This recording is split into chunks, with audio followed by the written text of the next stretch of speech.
Hello everyone. I hope you all will be doing good. Today I shall be presenting organizational ecology theory. First of all, we'll move to the definition. This theory was presented and worked upon by Hannan and Freeman in 1977 to 1989. This theory defines how organization population change and develop over time through stages of founding, growth, transformation, decline and death. इस theory में हम ये चीज़ analyse करेंगे कि एक population जो है किसी भी ऑर्गेनाइजेशन की वो इवॉल्व किस तरह से होती है, किस तरह से कोई भी ऑर्गेनाइजेशन बर्थ लेती है और फिर ग्रो करती है, मैच्योर होती है, डिक्लाइन होती है, जिसे हम नॉर्मल एक लाइफ साइकिल भी बोलते हैं।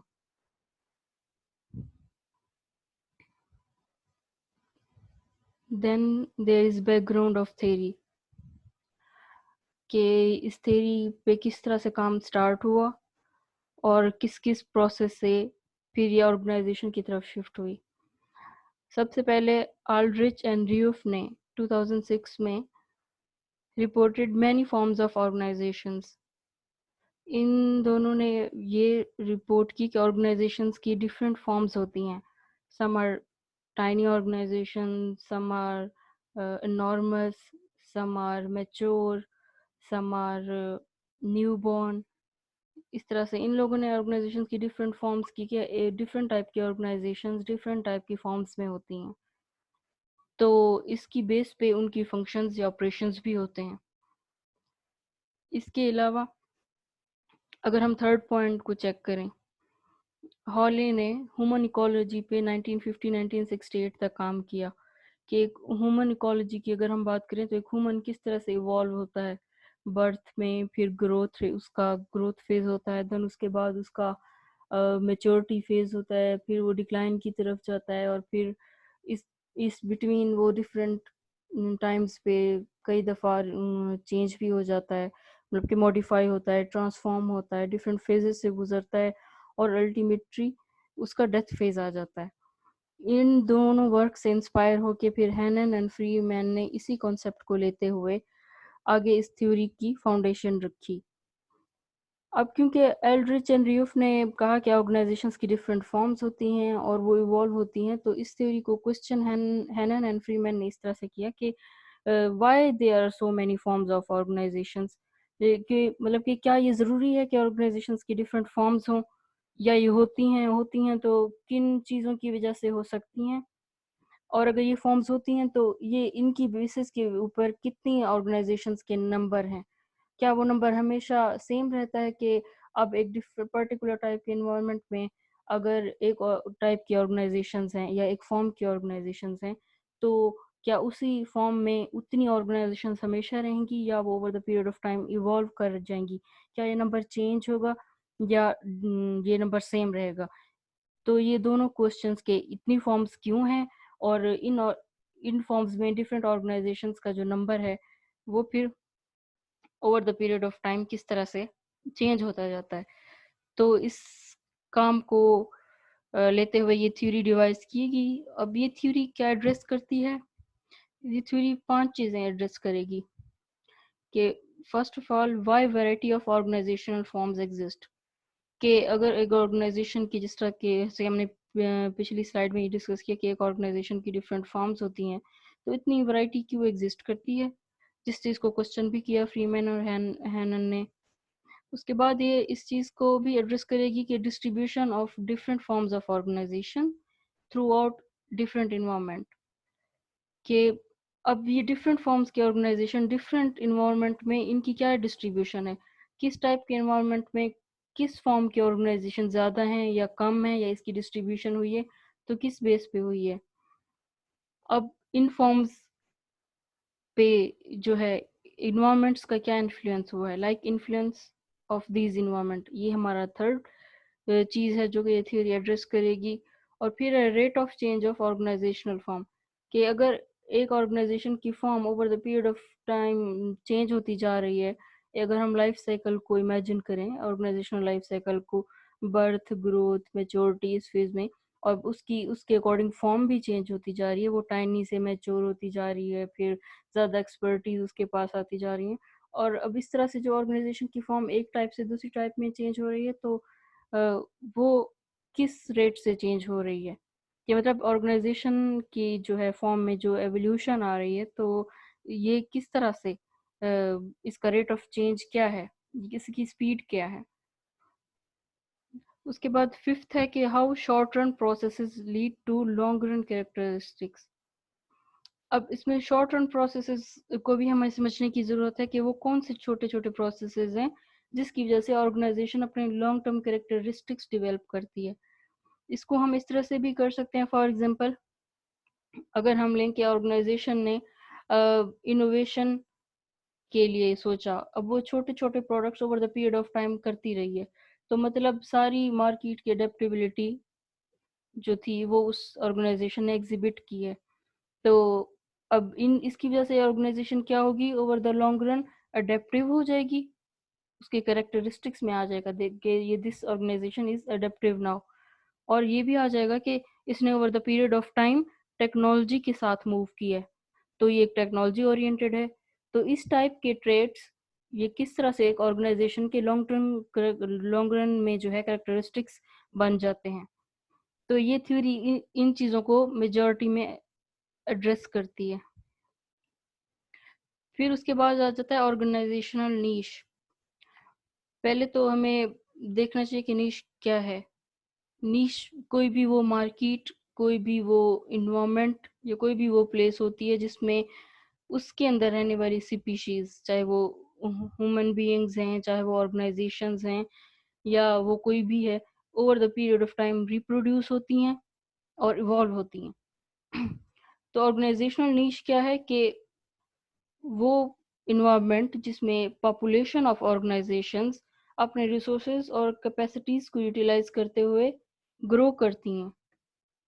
अब ये नीश और कंपटीशन का अगर हम रिलेशनशिप देखें, तो जैसे एक इन्वायरमेंट में जिसको हमने नीश कहा, आप सब ने निश मार्केटिंग का भी कॉन्सेप्ट सुना होगा कि निश मार्केटिंग क्या है, कि एक पर्टिकुलर पॉपुलेशन को टारगेट कर लेना और उसी में स्पेशलाइज होकर उसके रिलेटेड प्रोडक्ट्स वगैरह बनाना। कंपटीशन और निश का क्या लिंक है कि अगर एक टाइप की निश में या एक टाइप के इन्वायरमेंट में सिमिलर कैरेक्टरिस्टिक्स की ऑर्गेनाइजेशंस होंगी, तो उसमें सिमिलर टाइप की ऑर्गेनाइजेशन ज़्यादा होंगी, तो उनके दरमियान अब सर्वाइवल के लिए क्या होता जाएगा, कंपटीशन ज़्यादा हो जाएगा, क्योंकि वो सेम है। और अब वो सेम अपनी सारी जो है कस्टमर डिमांड है, हम अगर बोल लें स्पेसिफिक टर्म में, या जो भी है अपने स्टेक होल्डर्स को सर्व कर रही हैं, तो अब उनमें से सारी ही सर्वाइव नहीं करेंगी, हमेशा कुछ सर्वाइव करेंगी, क्योंकि इन्वायरमेंट भी over the period of time change होता रहता है। तो अगर इन्वायरमेंट भी चेंज होता रहता है तो कंपटीशन ज़्यादा हो जाता है, क्योंकि ऑर्गेनाइजेशन सर्वाइव करना चाह रही होती हैं।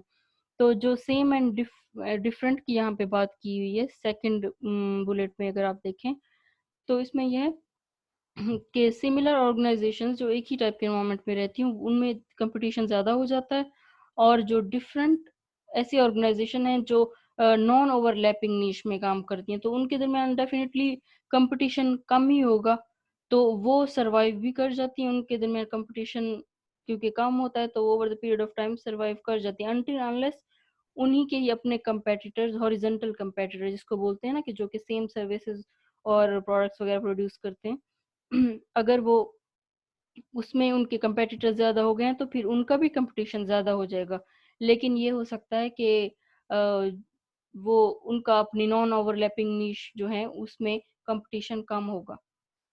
जिस तरह से हम कह सकते हैं कि अगर दो सेलुलर मोबाइल कंपनीज हैं तो उनका आपस में कंपटीशन ज़्यादा होगा, उन्हें ज़्यादा स्ट्राइव करना पड़ेगा सरवाइव करने के लिए।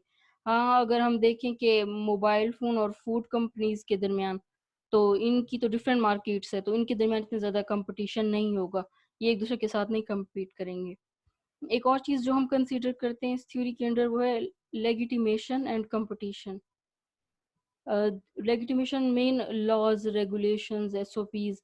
तो जैसे जैसे एक मार्केट, एक इन्वायरमेंट इवॉल्व होता है तो फिर उसको रेगुलराइज करने के लिए या उसको प्रॉपर एक चैनल के थ्रू काम करने के लिए लॉज एंड रेगुलेशंस की ज़रूरत होती है।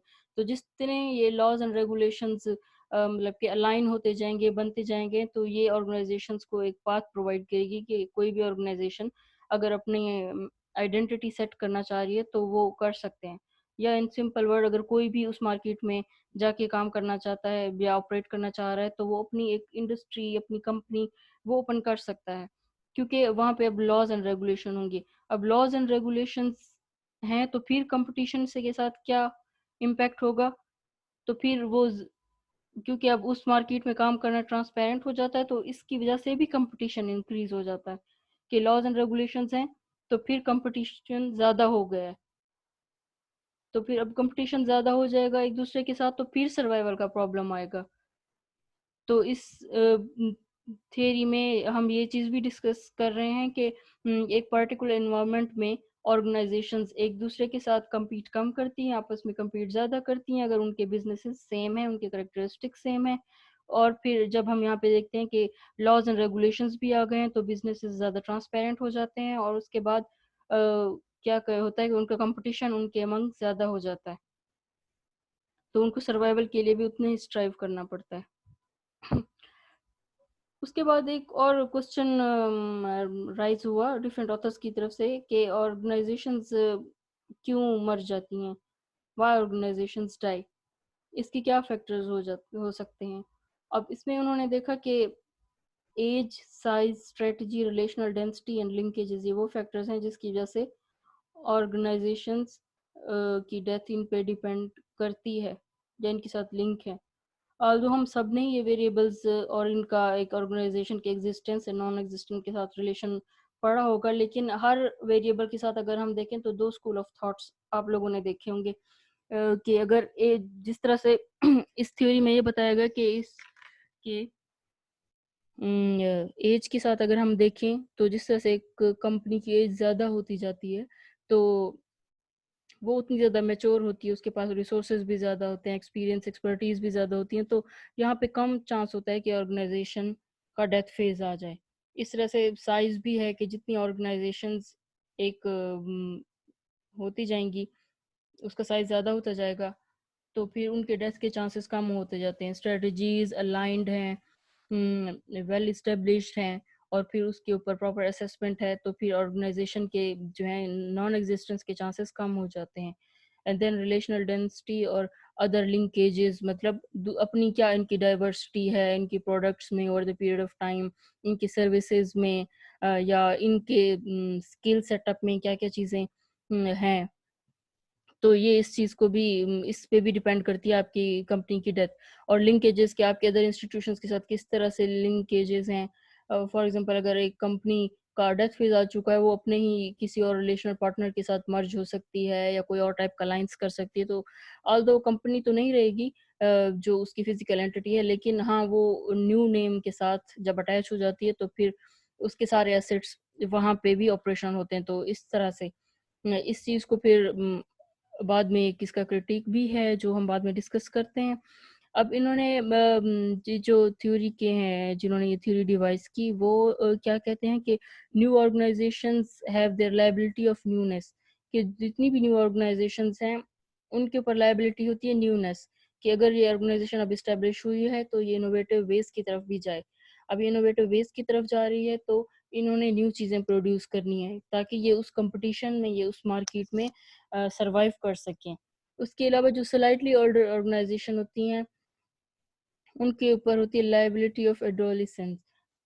अब लायबिलिटी उन पे ये किस तरह से होती है कि अब क्योंकि वो अपने ग्रोथ फेज से होते मैच्योरिटी फेज की तरफ जा रही हैं, तो इस जगह पे इनको भी इनोवेशन की ज़रूरत है, क्योंकि हर मार्केट में कुछ ऑर्गेनाइजेशंस जा रही हैं, कुछ आ रही हैं न्यू, तो वो एक दूसरे को रिप्लेस कर सकती हैं। तो इसलिए हर ऑर्गेनाइजेशन को अपना एक ही मार्केट में अपना स्टैंस मेंटेन रखने के लिए उनके ऊपर ये लाइबिलिटीज होती हैं कि वो भी कंटिन्यूली जो है अपने आप को इम्प्रूव करें। फिर बात आती है ओल्डर ऑर्गेनाइजेशंस के, उनके ऊपर क्या होता है।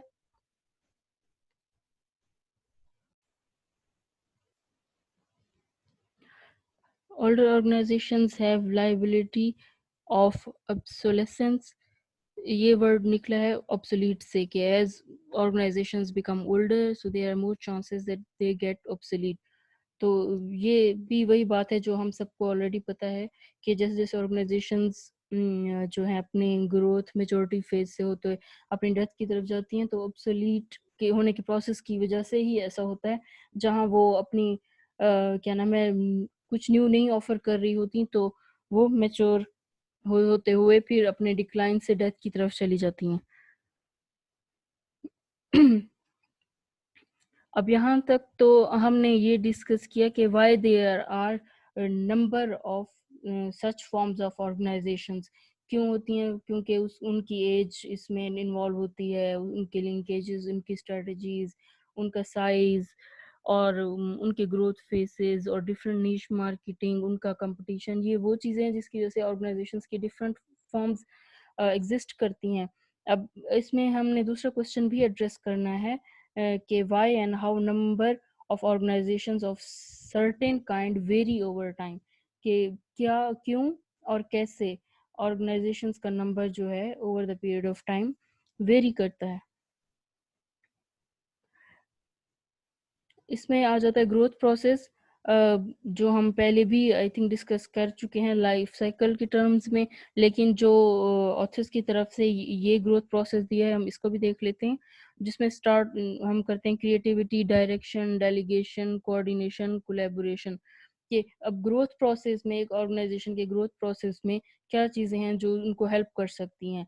First of all that is creativity, क्योंकि creativity leads to innovation, improvement, new products.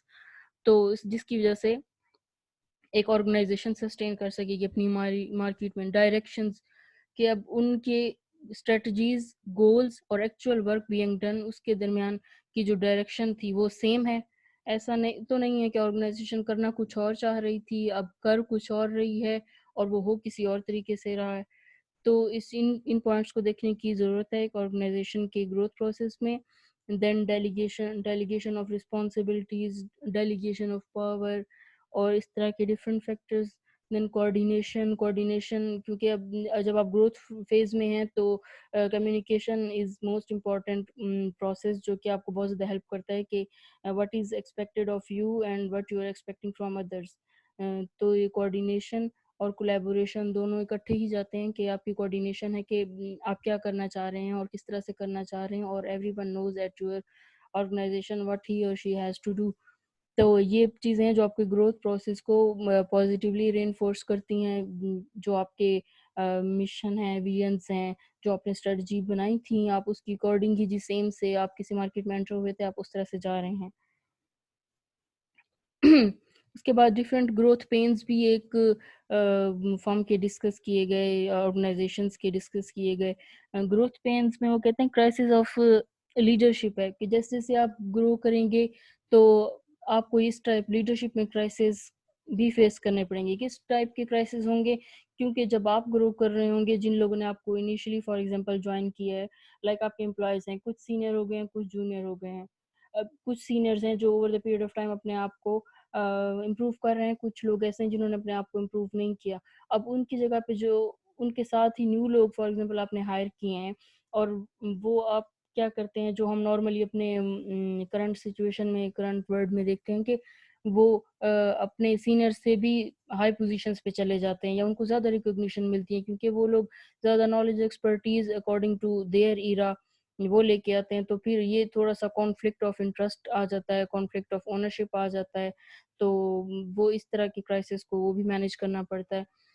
Then crisis of autonomy, इसमें 2 चीज़ें इन्होंने फ़र्दर देखी थी कि एक तो ऑर्गेनाइज़ेशन ऑटोनॉमस है, कि फॉर एग्ज़ाम्पल आप प्राइवेट काम कर रहे हैं, एज़ एन प्राइवेट ऑर्गेनाइज़ेशन जिसकी ओनरशिप एक ही पर्सन के पास है, और ये ऑर्गेनाइज़ेशन किसी पे डिपेंडेंट हुए बगैर खुद काम करे। दूसरा तो इसकी एक और फॉर्म ये डिस्कस की गई थी कि क्या आपकी ऑर्गेनाइज़ेशन, क्या अब वो एक प्राइवेट ऑर्गेनाइज़ेशन है या पब्लिक ऑर्गेनाइज़ेशन बन चुकी है? क्योंकि फिर आपके डिसीज़न्स आपके पास नहीं है, वो आपके शेयर होल्डर्स के पास हैं, और वो जितनी ज़्यादा आपकी शेयर होल्डिंग ज़्यादा होती जाएगी, वो डाइवर्स हो जाएगा। थर्ड इसका ये भी है, एक और जगह पे ये भी डिस्कस किया गया था कि आपके ऑर्गेनाइज़ेशन जो है किसी और कंट्रोल में चली जाए, जैसे एक्वायर हो जाए, मर्ज हो जाए, तो आप ऑटोनोमस नहीं रह सकते। इसमें ऑटोनॉमस, तो ये थी सारी चीज़ें, क्राइसिस ऑफ ऑटोनॉमस जो है ऑपरेशंस।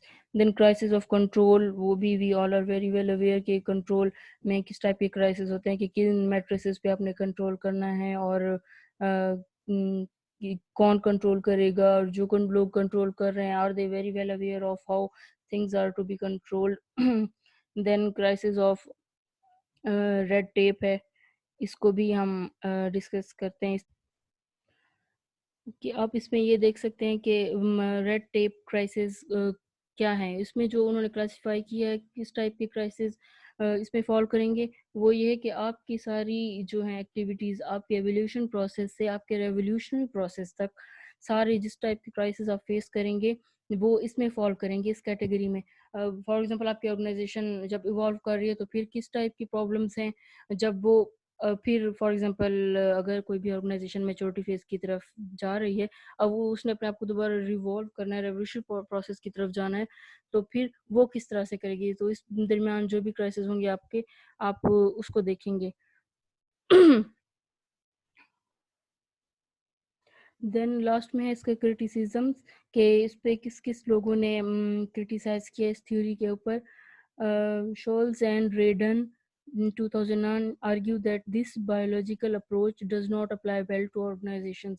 Uh, वो इसलिए इसको बायोलॉजिकल अप्रोच के साथ अलाइन किया गया है क्योंकि इसका स्टार्ट जो था, जिस तरह से हम लोगों ने सेकंड स्लाइड में देखा था कि इन्होंने ह्यूमन अडॉप्शन या इकोलॉजी थ्योरी से इसका आइडिया लिया, उसी वर्क को एक्सटेंड करके ऑर्गेनाइजेशंस पे ले आए हैं। तो अब ह्यूमन इकोलॉजी में एक डार्विनिज्म का कॉन्सेप्ट था, वो भी काफ़ी डिस्कस हुआ। उसके बाद ह्यूमन की एवोल्यूशन पे या इस स्पीशीज पे बहुत ज़्यादा काम हुआ। तो इसमें हम ये देखते हैं कि अब इन्होंने एक जो थे इनकी इस थ्योरी के क्रिटिक्स, इन्होंने कहा कि आप इस बायोलॉजिकल अप्रोच पे ये नहीं कह सकते कि एक ऑर्गेनाइजेशन इसी तरह से लाइफ साइकिल अपना अडॉप्ट करती है जिस तरह से ह्यूमन लाइफ साइकिल होता है। वो इसलिए क्योंकि आप हम ह्यूमन्स को डार्विनिज्म के पॉइंट ऑफ व्यू से असेस कर चुके हैं, और ऑर्गेनाइजेशंस उस एवोल्यूशन प्रोसेस में नहीं होती। एक ऑर्गेनाइजेशन का एवोल्यूशन प्रोसेस इस चीज़ से डिफरेंट होना चाहिए, क्योंकि ऑर्गेनाइजेशंस जो हैं डेफिनेटली वो नॉन लिविंग हैं। अगर हम उनके ऑपरेशंस ना देखें, ऑल्दो वो ह्यूमन्स ही परफॉर्म कर रहे हैं, लेकिन अगर हम इस तरह से देखें तो ये ऐसी ह्यूमन टाइप चीज़ नहीं है कि जिसको हम ह्यूमन के बायोलॉजिकल प्रोसेस के बेस पे आप करें और आप ये समझे कि हाँ we have very valid point. उसके बाद Young 1918 argued that there is confusion over the precise definition of organization, birth and death.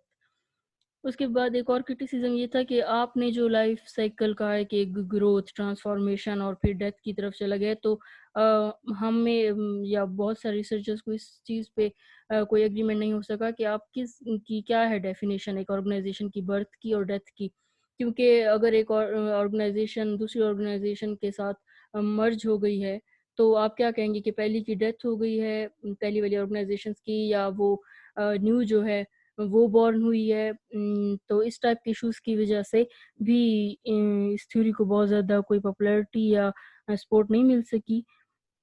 उसके बाद एक और क्रिटिसिज्म है बाय यंग 1988 के this theory could not sustain equilibrium assumption. अब वो कहते हैं क्योंकि अब जब आपने ह्यूमन इकोलॉजी से ही अपना काम इवॉल्व किया है, तो अब हम तो ये देखते हैं ना कि जब एक ही हैबिटेट में जो लोग रहते होंगे ह्यूमंस, उन सब में सेम ट्रेड्स होंगी। तो फिर उन उन सब में जब सेम ट्रेड्स होती हैं तो जिंदा वही रहेगा कि जो सर्वाइवल ऑफ द फिटेस्ट है। तो आप भी यही बात कहते हैं कि ऑर्गेनाइजेशंस में सेम ट्रेड्स हैं और सर्वाइवल ऑफ द फिटेस्ट ही है, लेकिन और ह्यूमंस में तो हम ये जूम करते हैं कि वो सेम हैबिटेट में सेम ही चीज़ें उनके पास रही हैं। लेकिन फिर आप ये किस तरह से कह सकते हैं कि ऑर्गेनाइजेशंस डिफरेंट भी होती हैं एनवायरनमेंट में, एक ही एनवायरनमेंट में, और सेम भी होती हैं और इवॉल्व भी हो सकती हैं। तो ये इक्विलिब्रियम की जो assumption थी तो वो इस तरह से इग्नोर हो गई है। तो ये क्रिटिसिज्म था। McKelvey argued that a classification system for organizations is necessary before making population level inferences.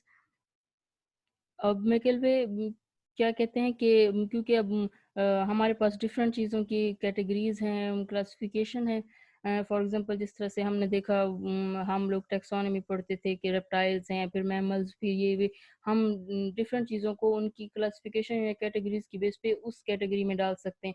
लेकिन ऑर्गेनाइजेशंस की तो ऐसी कोई क्लासिफिकेशन नहीं है, या शायद तब तक के सिस्टम तक जब तक ये ऑर्गेनाइजेशन आई थी और इस पे क्रिटिसिज्म हुआ, तो ये क्रिटिसिज्म प्रेजेंट किया गया, तो मे बी तब तक इसकी सच कोई खास क्लासिफिकेशन ना हो कि हम ये कह सकते हैं कि इस इन्वायरमेंट में या हैबिटेट में इस टाइप की क्लासिफिकेशन होनी चाहिए किसी भी इन्वायरमेंट में, कि ऑर्गेनाइजेशन, अगर हम किसी ऑर्गेनाइजेशन में एक पर्टिकुलर ट्रेड्स देखते हैं तो हम उसको इस कैटेगरी या इस क्लासिफिकेशन में डाल सकें। तो अब क्योंकि ऐसी कोई क्लासिफिकेशन है नहीं, तो इस वजह से बहुत सारी कंफ्यूजिंग चीज़ें सामने आ रही थी। तो इट इज़ नीडेड कि ऑर्गेनाइजेशंस को क्लासिफाई करने के लिए भी या उनकी कैटेगराइजेशन के लिए भी कोई सिस्टम होना चाहिए। तो overall this was all about this theory. तो इन शॉर्ट जो हमने डिस्कस किया इस थ्योरी को, कि ये थ्योरी एक ऑर्गेनाइजेशंस या ऑर्गेनाइजेशन की पॉपुलेशन के बारे में है, जिसका स्टेक होल्डर है ऑर्गेनाइजेशनल ही यूनिट, कि ऑर्गेनाइजेशन इस थ्योरी का वो है यूनिट ऑफ एनालिसिस, या जिसको हम कहते हैं स्टेक होल्डर। और फिर उसके साथ जितनी चीज़ें हैं वो भी डेफिनेटली इसी के स्टेक होल्डरशिप में आ जाती हैं, उनके एक ऑर्गेनाइजेशन की कितनी फॉर्म्स होती हैं और वो forms over the period of time change होती जाती हैं। और अब एक ऑर्गेनाइजेशंस की इतनी फॉर्म्स क्यों होती हैं और over the period of time उसकी जो है किसी भी ऑर्गेनाइजेशन की नंबर जो है एक फॉर्म से दूसरी फॉर्म में किस तरह से चेंज होता है, हमने सारा डिस्कस किया, ग्रोथ प्रोसेस और फिर ग्रोथ पेन्स, अपने साइकिल्स, हमने थोड़ा बहुत क्रिटिसिज्म को भी देखा। तो इस चीज़ को हम नॉर्मली देखते भी हैं और फर्दर भी इवैल्यूएट करने की ज़रूरत है। Well, this was all from my side. If you have further questions, you can openly ask. Thank you.